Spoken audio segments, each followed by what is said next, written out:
Masih bersama dengan Dekan Fakultas Kedokteran Universitas Indonesia, Ari Fahri Alsam, dan juga Satgas COVID-19 Heri Trianto.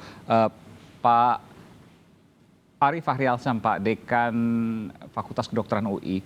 Tadi Anda katakan kalau seandainya ini terus meningkat, maka sebaiknya tidak dilakukan sekolah tatap muka. Cut off-nya, batasnya seperti apa? Ya, jadi saya rasa memang kita artinya gini, kalau kita ini kan memang kita lihat dari data-data yang ada di Satgas ya. Jadi ini kita masukkan klasifikasinya ini merah kah atau bahkan mesti di hitam gitu ya. Nah kalau kita lihat sekarang ini, itu juga kita lihat dari kapasitas rumah sakit. Ini kalau saya lihat dari tentu dari sudut rumah sakit. Ketika memang ruang isolasi itu lebih dari 80% terisi, kemudian ICU juga demikian, ini adalah menunjukkan bahwa sudah semakin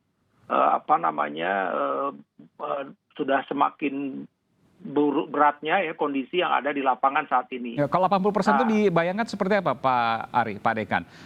Masih kalau secara awam kan masih ada 20%, atau salah seperti itu bayangannya? Iya, artinya begini, sebenarnya ketika itu di atas 80% kita sudah mesti warning, karena kita tidak ada kesempatan lagi untuk bagaimana mengantisipasi yang sisa 20% ini. Jadi sebenarnya satu hal sih memang di satu sisi rumah sakit harus bersikap apakah meningkatkan kapasitas isolasi atau tidak.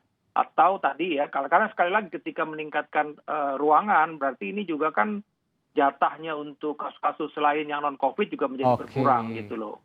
Jadi 80% COVID di ruang intensif artinya 80% semua ya, katakanlah kita bicara soal 10 tempat tidur misalnya. 8 tempat tidurnya itu hanya untuk COVID, hanya 2 yang non-COVID. Padahal yang non-COVID pasti juga butuh ICU. Enggak, jadi begini, yang jadi patokan memang sekarang ini kapasitas 30-70, ada yang buat 30-70. Jadi rata-rata ya, jadi artinya kalau rumah sakit itu punya 1.000 bed, maka 300 bed itu untuk COVID, yang 700 itu untuk non-COVID.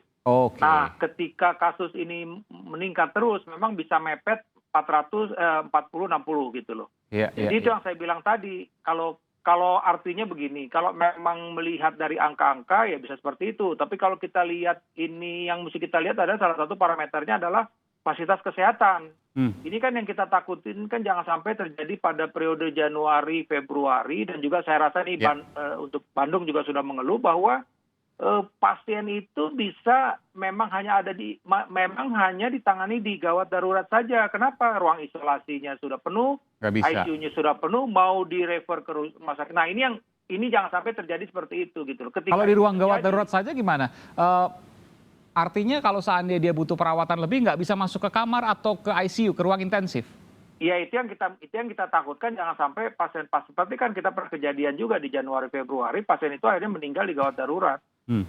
Nah ini kan artinya menjadi warning kita, menurut saya kalau dari sudut saya sebagai seorang klinisi, mungkin ini yang kita harus sampaikan kepada pemerintah begitu. Ketika ini kapasitasnya sudah seperti ini kondisinya, maka kita berusaha untuk jangan sampai jumlah kasus itu meningkat.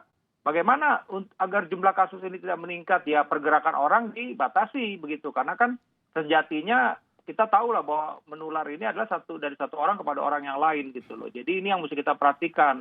Dan ketika juga kapasitas demikian, itu juga pasti akan pengaruh kepada dokter dan nakes yang lain ya. Artinya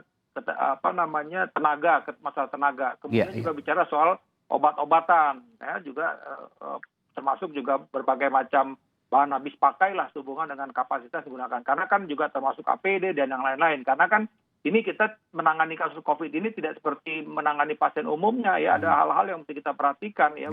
Bagaimana agar petugas kesehatan dan juga yang pasien yang bersangkutan tidak justru meningkatkan penularan kepada orang sekitar. Mas Heri, saya ke Satgas, ke Mas Heri. Mas Heri, kalau kita bicara soal sekolah tatap muka, bagaimana pendapat Satgas dalam hal ini? Ya, sejak awal SKB 4 Menteri itu Satgas memang dilibatkan untuk membicarakan ini, dan Satgas selalu konsisten untuk menyampaikan bahwa kalau memang pembelajaran tatap muka dilakukan harus ada prakondisi, kemudian timingnya benar-benar diperhatikan, kemudian yang ketiga juga prioritas dilakukan, kemudian yang keempat koordinasi antara pemerintah pusat dan daerah, dan tentu saja dengan monitoring dan evaluasi. Semua itu sebenarnya simulasi sudah dilakukan dengan berbagai macam skenario, dengan asumsi bulan Juli ketika dibuka waktu itu di sekitar bulan Januari, Februari atau Maret waktu itu situasi COVID-nya terkendali gitu. Laju penurunannya terus berlangsung sejak Februari, tetapi kan kenyataannya tidak sebaliknya. Jadi kalau kunci nanti bulan Juli, bulan depan, karena ini tinggal hitungan minggu ya? Iya, betul. Kalau kita belajar dari puncak Januari kemudian untuk mulai kemudian melandai, itu diperlukan waktu 6 sampai 7 minggu. Jadi saya rasa kalau 4 minggu masih belum cukup. Kasus kita mungkin masih cukup tinggi. Tadi Pak Ari juga menyampaikan bagaimana kapasitas rumah sakit. Jadi ketika posisi terendah rumah sakit kita pada pertengahan Mei, itu jumlah pasien yang dirawat karena COVID itu 23 ribuan. Sampai hari ini itu kenaikannya hampir 90%. Jadi ada 42 ribu pasien yang dirawat di rumah sakit dan tingkat keterisiannya kan juga bervariasi. Artinya Satgas akan memberikan masukan lagi kepada pemerintah soal ini? Saya rasa sudah bukan masukan lagi, bahkan sudah akan implementasi karena dari beberapa diskusi untuk pembelajaran tatap muka itu benar-benar sedang direview gitu. Kemarin pun sudah sampai ke minimal kan, hanya 2 jam. 2 kali hanya, 1 pekan. Hanya 2 kali sepekan. 2 jam. Hanya 2 jam gitu. Dan ini mungkin akan ada beberapa skenario, mungkin hanya gurunya saja yang ada, mungkin itu salah satu opsi untuk mencegah tadi kompleksitas baru ketika terjadi mobilitas. Ya, ini menjadi pertimbangan juga. Sekolah. Baik, tapi saya bicara soal skenario yang masih kemudian dilakukan nanti 2 hari dalam 1 pekan selama 2 jam. Apa yang harus dibekali kepada anak oleh para orang tuanya? Saya ke Pak Dekan, Pak Ari. Ya, pertama begini ya, jadi memang itu kan semua tergantung juga dari daerah masing-masing ya, baik tingkat kabupaten maupun provinsi. Yang artinya bisa saja kalau memang itu situasinya di daerah tersebut oke lah nih kriterianya mungkin hijau atau kuning, itu bisa kita mulai. Prinsipnya adalah, pertama adalah orang tua memang harus mengingatkan anaknya tetap memakai masker. Kemudian juga sekolah juga menyediakan fasilitas untuk anak-anaknya untuk cuci tangan, ya kan. Kemudian kalau perlu membekali hand sanitizer. Dan kemudian tadi segera juga kalau perlu misalnya orang tua menjemput anaknya dan segera membawa pulang. Begitu. Oh, jangan naik kendaraan dulu gitu ya? Saya kalau memang itu memungkinkan itu sebaiknya begitu ya. Jadi artinya benar-benar harus dijaga benar-benar diawasi seperti itu. Oke lah, salah satu hal ini kan anak-anak memang perlu berinteraksi, tapi ini yang harus kita perhatikan bahwa beresiko penularan antara mereka juga cukup tinggi begitu kalau memang ada 1-2.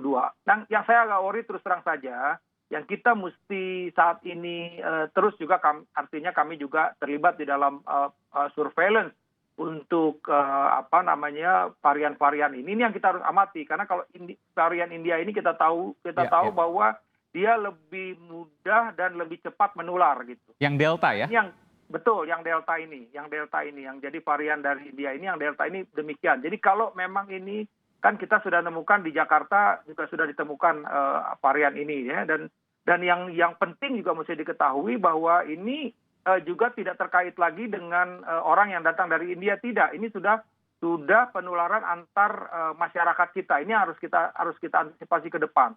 Itu tingkat penularannya cukup tinggi. Jadi sekali lagi ini pada kesempatan ini orang tua tolong memperhatikan anak-anak kita, karena memang kan anak-anak ini ya dalam tanda petik lah ya, mereka mungkin juga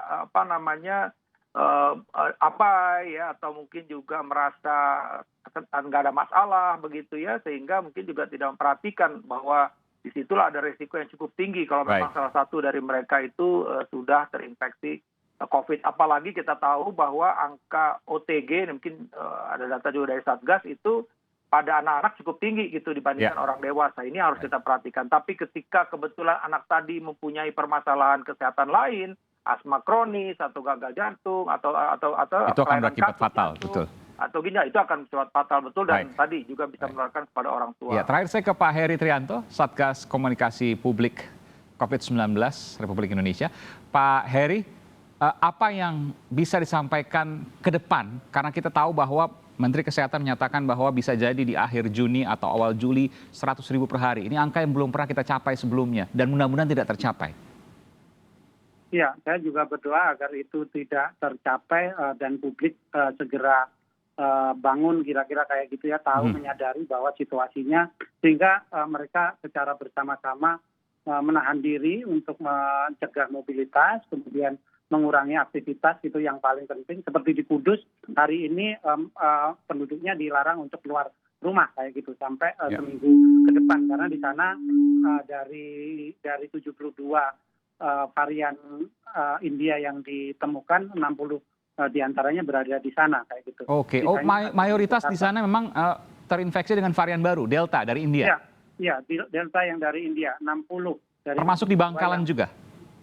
Di Bangkalan belum. Di Bangkalan. Baru ada di Kudus dan Jakarta, 2 titik itu. Di Kudus dan di Jakarta. Jadi ada 12 itu ada di Jakarta seperti itu. Dan Jakarta sedang dirawat di Wisma Atlet atau di rumah sakit yang lain?